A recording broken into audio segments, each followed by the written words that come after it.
Alors, bonjour à tous et bienvenue à ce point de presse du Parti québécois concernant le dépôt du projet de loi sur le maintien de l'autonomie des personnes aînées.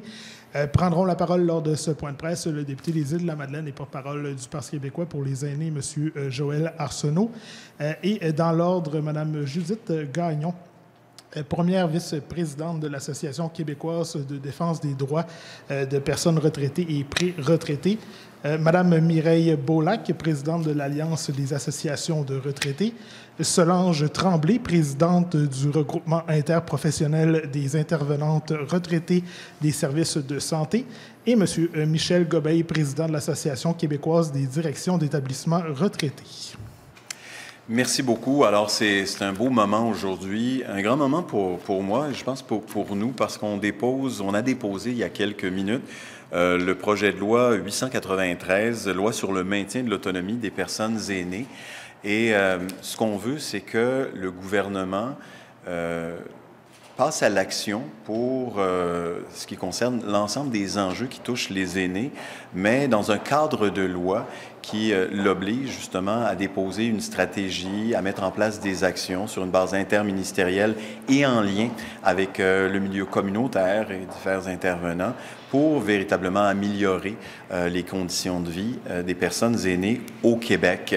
Pour ce qui est du Parti québécois, je dois vous dire que dès 2022, nous avions déposé un plan Vivre et vieillir dans la dignité qui abordait plusieurs des thématiques qu'on va revoir dans le projet de loi, notamment le vivre et vieillir chez soi. C'est une volonté des personnes aînées de vivre à la maison, mais avec les services et les soins adéquats. On a également le volet participation sociale, civique, mixité sociale. Donc, les personnes aînées sont des membres à part entière de la société et encore une vaste contribution à apporter. Il faut le reconnaître et faciliter, favoriser leur participation par différents moyens que le gouvernement peut mettre en œuvre. Il y a toute la question également liée à l'appauvrissement des personnes aînées qu'on voit beaucoup trop souvent chez les milliers de Québécoises et de Québécois. Alors, il fallait évidemment aborder cet aspect-là et toute la question de la protection des droits également des aînés. On avait cette réflexion-là lorsqu'on a assisté au sommet en mai dernier, le rendez-vous national sur le maintien à domicile des personnes aînées qui était parrainé et organisé par la Coalition pour la dignité des aînés et duquel est ressorti plusieurs propositions, une déclaration. Et la première des recommandations née de ce rendez-vous, c'était l'adoption d'une loi cadre par le gouvernement sur le maintien à domicile et sur, en fait, le maintien de l'autonomie des personnes aînées. On a donc travaillé sur cette base-là pour soumettre le projet de loi que nous avons aujourd'hui entre les mains. Je vous le résume rapidement. Un projet de loi cadre, ça consiste en l'adoption d'un certain nombre de principes, d'orientation et en confiant au gouvernement le soin de mettre en place un plan pour réaliser les dites actions. Ce qu'on a également, c'est l'édiction d'un certain nombre de droits des personnes aînées. Le droit à toute personne aînée, par exemple, à des mesures adaptées pour des soins et des ressources pour l'hébergement, pour l'habitation à domicile. Tout ce qui est le droit au logement, un logement abordable et adapté, la question du droit des gens d'être protégés contre toute maltraitance, qu'elle soit physique, qu'elle soit psychologique ou qu'elle soit financière, par exemple. Droit à des soins de santé, oui. Également à des soins palliatifs bienveillants en fin de vie. Droit également, je l'ai mentionné tout à l'heure, de participer activement à la vie sociale et communautaire. Le gouvernement, à travers sa stratégie, doit favoriser l'autonomie des personnes aînées, leur garantissant un accès adéquat à des soins et des services adaptés et de qualité. mais également en garantissant le libre choix des personnes aînées, eu égard à ces services et à ces soins-là, veiller à la satisfaction des personnes aînées en ce qui concerne les services auxquels ils ont droit de façon universelle sur l'ensemble du territoire québécois. Et les actions, je les mentionne rapidement avant de laisser la parole à nos invités, les orientations, soutenir le maintien à domicile, bien sûr, garantir les droits des personnes aînées, promouvoir la santé et le bien-être des personnes aînées, favoriser la participation citoyenne et l'inclusion sociale des personnes aînées, assurer la sécurité financière de ces personnes. Et je veux mentionner que pour ce qui est de l'exercice des droits ou la reconnaissance et le respect des droits que l'on veut voir reconnaître dans le projet de loi, mais c'est la Commission des droits de la personne et de la jeunesse qui, à travers ce projet de loi-là, est chargée de veiller à l'application et au respect de ces droits. Là-dessus, je vais laisser la parole à nos intervenants. Merci beaucoup. Je suis Judith Gagnon, la première vice-présidente de l'Association québécoise de la défense des droits des personnes retraitées et pré-retraitées. Aujourd'hui, mes collègues et moi représentons la Coalition pour la dignité des aînés, un regroupement de 6 associations nationales représentant plus de 150 000 personnes aînées à travers le Québec. Lors de la fondation de notre coalition en 2020, après la première vague de pandémie de COVID-19, nous nous sommes engagés à soutenir toute initiative visant à garantir aux personnes aînées la dignité à laquelle elles ont droit, quelle que soit la formation politique ou le palier de gouvernement qui la propose. Aujourd'hui, nous sommes heureux d'être à l'Assemblée nationale pour saluer le dépôt d'un projet de loi qui s'inspire, entre autres, des recommandations issues du rendez-vous national sur le maintien à domicile organisé par la Coalition pour la dignité des aînés le 8 mai dernier. Le rendez-vous national sur le maintien à domicile du 8 mai dernier a rassemblé une centaine d'organisations issues de la société civile québécoise, de nos services publics et de nos institutions d'enseignement et de recherche. De ce rendez-vous sont issues 4 grandes recommandations qui ont fait consensus. Parmi la centaine d'organisations participantes représentant l'écosystème québécois de soins et services à domicile.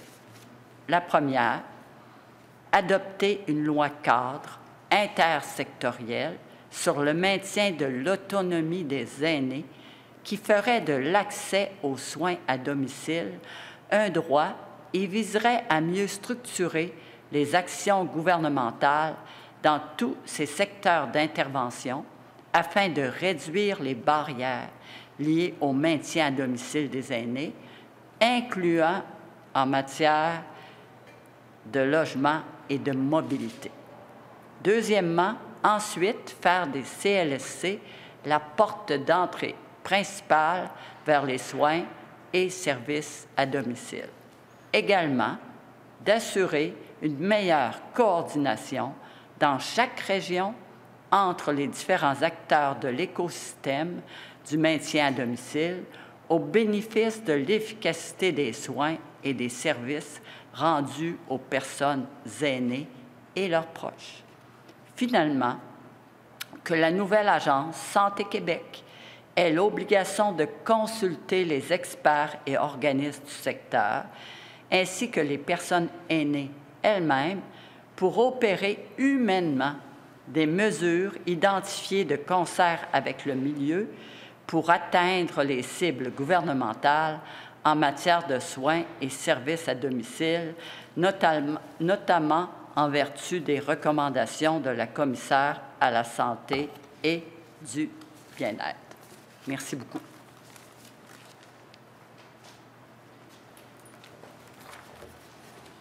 Bonjour, je suis Mireille Beaulac, présidente de l'Alliance des associations de retraités. La ministre responsable des aînés, Mme Sonia Bélanger, a elle aussi assisté au rendez-vous national sur le maintien à domicile. Nous tenons à la remercier à nouveau pour son ouverture, ainsi que son équipe pour leur écoute et leur collaboration sentie depuis cet important rendez-vous pour les aînés du Québec. Plusieurs avancées ont eu lieu depuis, notamment une initiative pour optimiser le rôle des CLSC auprès des aînés et le lancement des travaux en vue d'une politique nationale de soutien à domicile auquel nous sommes impatients de contribuer pour en faire un succès dont nous pourrons tous être fiers. C'est toute notre société qui gagne à donner aux aînés les moyens de contribuer pleinement à la vie citoyenne et sociale. Et nous comptons sur tous les parlementaires pour collaborer ensemble en ce sens. Merci. Bonjour, je suis Solange Tremblay, présidente du regroupement interprofessionnel des intervenantes retraitées des services de santé. Aujourd'hui, nous invitons les parlementaires à étudier les bonnes idées contenues dans ce projet de loi, car plusieurs d'entre elles, inspirées de nos recommandations, font déjà consensus dans la société civile québécoise. Ce consensus a été réaffirmé par la centaine d'organisations réunies au rendez-vous national sur le maintien à domicile organisé par notre coalition le 8 mai dernier. Notre souhait est que nos représentants politiques, quelle que soit leur appartenance, puissent s'inspirer de ces recommandations afin d'outiller le Québec face aux défis démographiques dans lesquels nous avons déjà plongé. Merci. Merci. Je me présente, Michel Gobeil, président de l'Association québécoise des directions d'établissements retraités du Québec. Répétons-le autant de fois qu'il le faut, non seulement vieillir chez soi est le souhait des personnes aînées, mais légiférer, investir et les accompagner pour maintenir leur autonomie le plus longtemps possible est la solution pérenne pour nos services et finances publiques. En mai dernier, j'ai déclaré au rendez-vous national sur le maintien à domicile que de garantir aux personnes aînées la dignité à laquelle ils ont droit passe par un système de soins et de services à domicile respectant leur désir de rester chez soi en maintenant la bientraitance, surtout la bientraitance, au cœur de nos politiques de santé. Aujourd'hui, au nom de la Coalition pour la dignité des aînés, je vous dis, pour y arriver, nous devons abolir les silos. À l'heure actuelle, chacun des systèmes a son silo et c'est dans ça qu'on retrouve les personnes qui réagissent et on a de la misère à aller chercher les services parce que c'est trop une vision siloïque. Donc, ce qu'on dit, on abolit le silo, on le met à l'horizontale et on va chercher les besoins auxquels les gens s'attendent.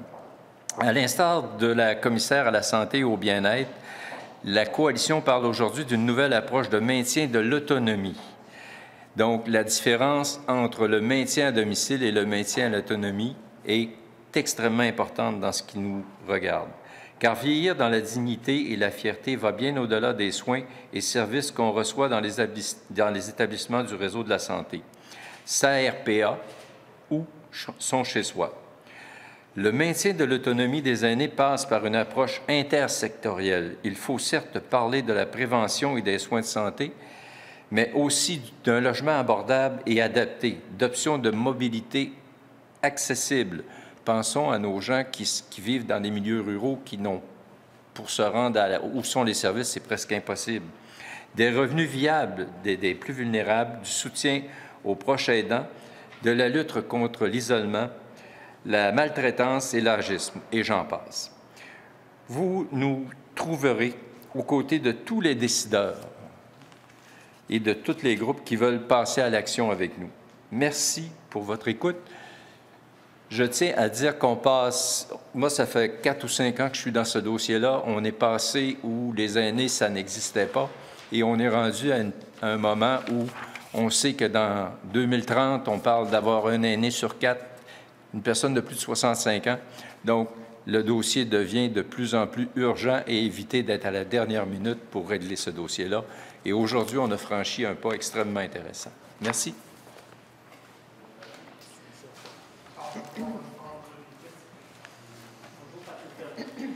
Allô? Bon. Bonjour, Patrice Bergeron, La Presse canadienne. On va y aller un peu à la cantonade parce que mes collègues sont retenus, je pense, à un autre point de presse, si vous permettez. Je vais commencer avec M. Arsenault, si vous permettez. Oui.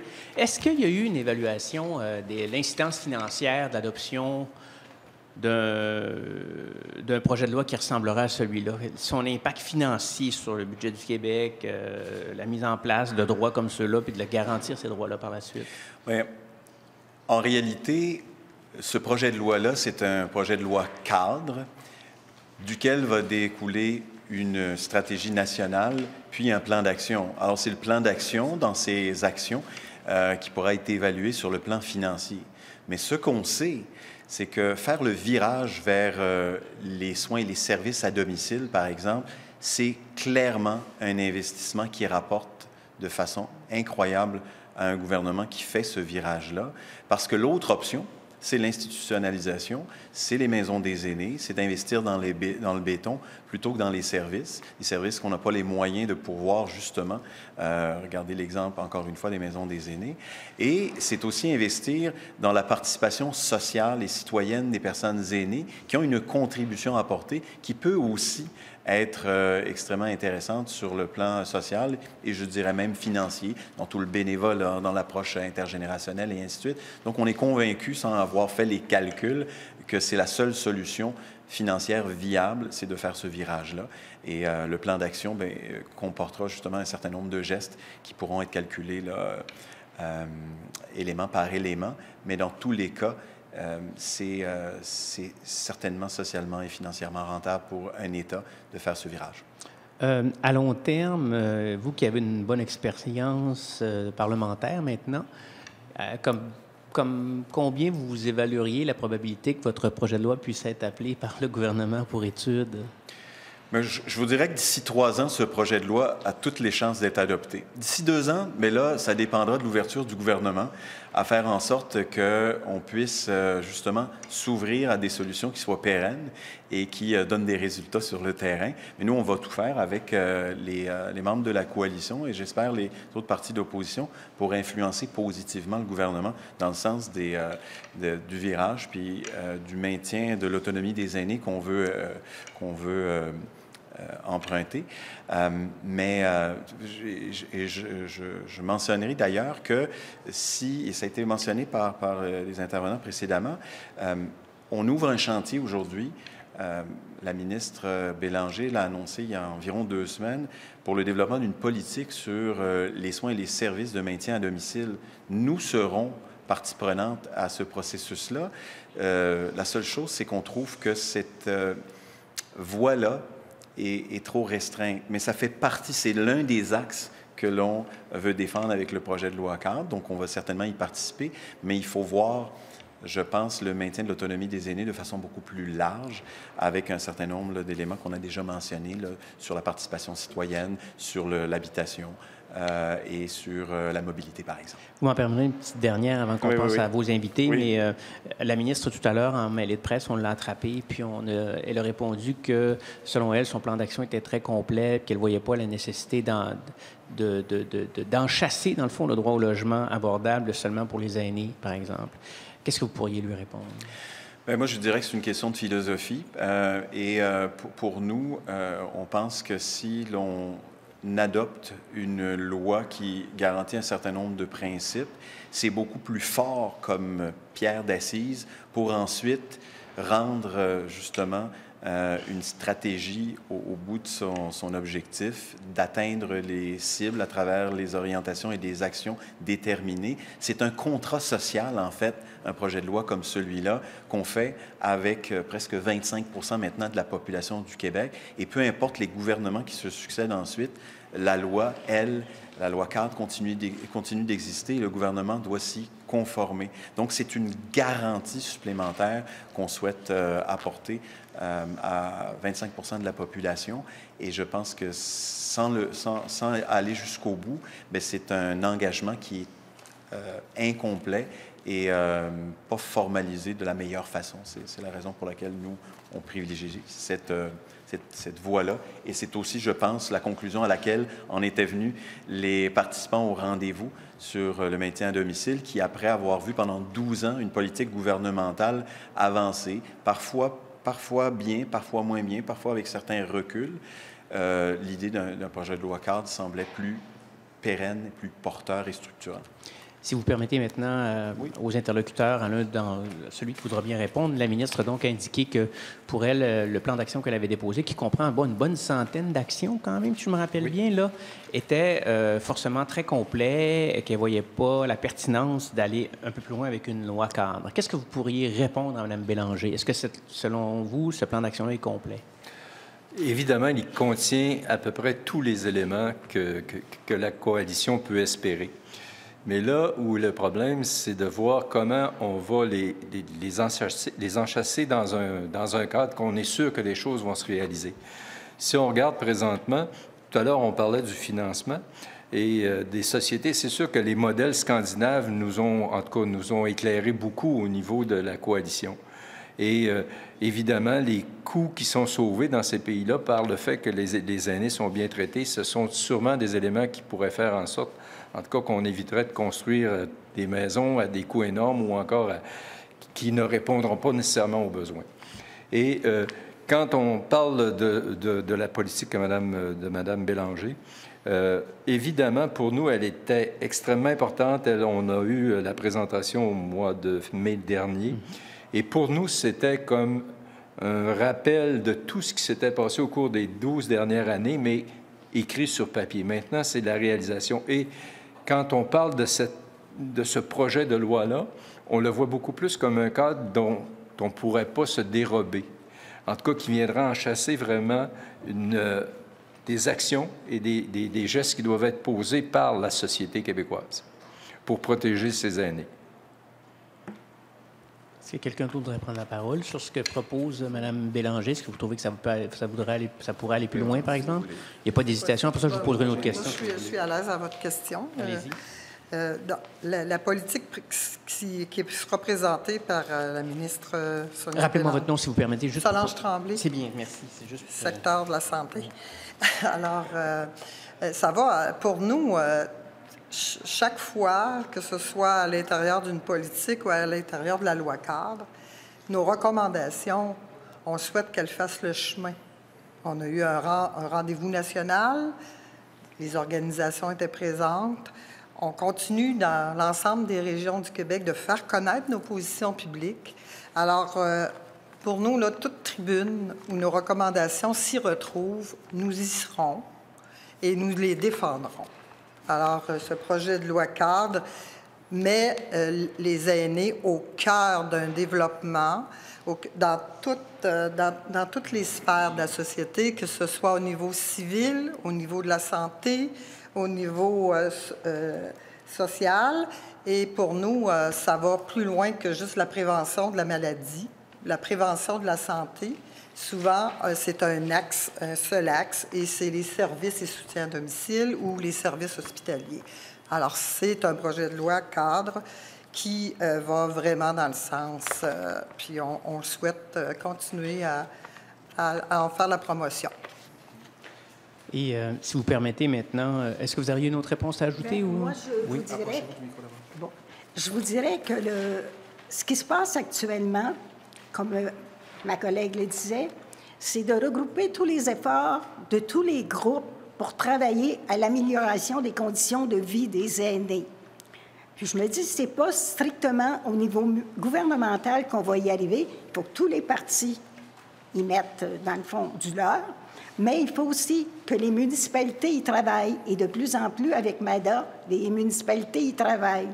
Il faut aussi que les groupes communautaires, parce qu'on parlait de logements abordables, mais ces derniers jours, dans les logements abordables, vous avez peut-être entendu que pour beaucoup d'aînés, c'est déjà beaucoup trop cher. Alors, il va falloir les subventionner, mais je me dis, il faut aussi encourager les gens qui veulent mettre en place, par exemple, des coopératives d'habitation. Moi, j'y ai travaillé. C'est qu'actuellement, c'est très long de mettre en place ces choses-là. Je dirais que moi, j'y ai travaillé avec pendant 15 ans avec un groupe. On est chanceux quand les gens restent ensemble 15 ans pour mettre ensemble un projet semblable. Mais je me dis, il faut trouver toutes sortes d'initiatives dans la population, dans la communauté, que les gouvernements chapeautent, pour qu'on puisse, dans le fond, gouvernement, je veux dire, autant gouvernemental, fédéral que local, municipal, il faut trouver que tous les gens mettent du leur pour y arriver. Même les jeunes, dans le fond, de plus en plus, on encourage les jeunes à travailler avec des groupes d'aînés, parce que si on veut arriver à supporter, comme on le disait, un aîné sur 4 d'ici à peine 5 ans, bien, je me dis, à ce moment-là, il faut réellement que ça devienne une entreprise collective et que chacun sente qu'il a un rôle à jouer, qu'il soit aîné, pour aider même d'autres aînés, ou qu'il soit un jeune, ou, dans le fond, des gens qui sont au travail, là, je dirais, dans la force de l'âge. On pourrait résumer ça en disant... Bien, allez-y au micro. En fait, ce que j'aimerais ajouter, oui, je vais te... Tu vas me le passer. Oui. En fait, ce que j'aimerais dire, c'est que dans ce projet de loi-là, on voit vraiment le citoyen, l'aîné comme un citoyen à part entière. Et ses droits seront protégés, puis en fait, on mettra devant lui un ensemble de possibilités pour éviter qu'on ait des aînés qui sont déprimés, qui ne savent plus où se loger. Des fois, on entend tellement d'histoires d'horreur, en tout cas dans l'association, qu'on se dit, bien, au moins, on aura des aînés qui seront protégés, qui feront partie, qui pourront encore donner à la société des bonnes années. Moi, j'aurais juste un mot, mais il est percutant. Les déterminants de la santé, il y en a des déterminants de la santé, puis un des principaux déterminants de la santé, c'est la participation sociale. Parce que les gens qui participent socialement sont en meilleure santé. C'est vraiment vrai. Puis il faut que dans l'espace public, partout, il y ait de plus en plus d'aînés. Pourquoi il n'y aurait pas de... Je ne sais pas quoi, mais les aînés ont fait tellement de choses et sont encore capables de le faire. Alors, ce qu'on voit ici avec le projet de loi, c'est un projet de loi plus large qui va amener un changement social qui est nécessaire aujourd'hui au Québec. Parce que de plus en plus d'aînés, puis de plus en plus d'aînés qui veulent prendre la parole. Ils veulent des tribunes. Ils le disent. Puis quand ils prennent les tribunes, ils disent des choses percutantes parce qu'ils connaissent leurs besoins, puis ils peuvent aider dans toutes les générations. Alors, voilà. Si vous permettez une petite dernière, juste vérifier. Bien, si vous permettez, je pense qu'il y a une différence fondamentale entre faire valoir ce besoin, ces attentes d'amélioration de services et faire valoir un droit. C'est ça qui est fondamentalement différent entre l'approche qu'on propose ici et qu'on préconise à travers une loi cadre par rapport à l'adoption d'une politique, parce qu'il faut quand même rappeler qu'il existe une politique depuis 12 ans, mais ça n'a pas empêché les services à domicile de voir l'attente pour des premiers services et des soins de santé à domicile exploser à plus de 20 000 demandes, 20 000 personnes. Alors, évidemment, si on reconnaît ces droits-là, ils étaient essentiellement bafoués. C'est la même chose sur la question des politiques gouvernementales. Je disais, elles peuvent varier selon, je dirais, les engagements politiques qui sont faits de cycle électoral en cycle électoral, ce qui a donné, en 2018, ces engagements-là de la Coalition Avenir Québec, d'arriver avec une nouvelle façon d'héberger les personnes aînées. C'est là qu'on a mis des sommes colossales. Et à mon point de vue, là, je ne veux pas associer les invités ici, mon point de vue, ces sommes-là auraient été beaucoup plus utiles si elles avaient été utilisées, elles avaient été mises en œuvre pour répondre aux droits revendiqués par les personnes d'avoir des services et des soins à domicile, tel qu'on l'écrit dans ce projet de loi-là. Et pour terminer, pour conclure, si vous voulez de façon succincte, bon, je ne pourrais pas dire que j'ai vraiment fait mon travail de journaliste, mais il n'y a personne qui me suit en plus. Mais vous étiez là lors du sommet du mois de mai l'année dernière. Il y avait donc la 4e recommandation à laquelle vous avez fait référence sur Santé Québec. Maintenant, Santé Québec est née. Vous demandez à ce que Santé Québec prenne en compte particulièrement, là, donc, écoutez, je ne me rappelle pas exactement comment il était formulé, là, cette recommandation-là, mais est-ce que, selon vous, vous avez été entendu sur... Oui, ben voilà, je l'ai pas devant moi, là, mais... Voulez-vous que je vous la répète? Oui, bien... La nouvelle Agence Santé Québec a l'obligation de consulter les experts et organismes du secteur, ainsi que les personnes aînées elles-mêmes, pour opérer humainement des mesures identifiées de concert avec le milieu pour atteindre les cibles gouvernementales en matière de soins et services à domicile, notamment en vertu des recommandations de la commissaire à la santé et au bien-être. Bon, bien alors maintenant que vous l'avez bien lu, l'agence vient d'entrer en activité ce dimanche. La question ne peut pas être plus actuelle que ça. Est-ce que dans la mise en place de l'agence, vous avez été entendu? Est-ce que vous considérez que cette agence-là va tenir particulièrement en compte les besoins des aînés en ce sens? Vous avez le droit de le dire au micro, parce que c'est comme ça que ça va être tenu en... On va les laisser travailler. Ça, c'est à voir, mais aujourd'hui, moi, je ne pourrais pas vous répondre. Allez-y au micro. Bien, je dirais qu'aujourd'hui, Ce sera, on ne pourrait pas, pour la postérité. vous répondre, mais simplement, on a foi que ces gens-là qui ont été mis en place, et aussi des personnes aînées dans leur conseil d'administration, et que ces gens-là vont comprendre les besoins de la population aînée. Parce qu'ils sont grands. Présentement, là, le maintien de l'autonomie des gens, là, que ce soit dans leur domicile ou ailleurs, là, ça devient très, très difficile. Il faut aussi que les gens apprennent, qui sont au travail, à voir c'est quoi que l'aîné veut faire. Tu sais, si on dit à l'aîné, ben, tu n'es plus capable de rester chez vous, va-t'en en RPA, bien, est-ce que c'est réellement le choix de l'aîné? Puis aussi, il y a de la prévention à faire. C'est que, je me dis, j'espère que Santé Québec va en faire, pour permettre aux gens de conserver leurs habiletés, là, que ce soit les... il y a des cours, là, pieds, en tout cas, pour essayer de moins tomber. Le reste, bien, c'est souvent le problème. La personne fait 1 ou 2 chutes, puis par la suite, elle est hospitalisée. Et puis, il y en a beaucoup qui en décèdent. Ou elle doit s'en aller, des fois en RPA, puis des fois en CHSLD. Tout comme en CHSLD, dans le fond, c'est quand même... il va falloir qu'il y en ait pour certaines personnes qui, à la fin de leur vie, vont devoir y aller, ou pour d'autres incapacités. Mais je me dis, comme on a dit tout à l'heure, toutes les études disent que ça va coûter beaucoup moins cher de donner des soins à domicile. Et là-dessus, la même personne, il y a des services, là, il y a les ESSAD, là, les ESSAD sont des groupes. Bon, alors, eux aussi, ils ne demandent pas mieux, dans certains cas, qu'à bonifier leurs services à domicile.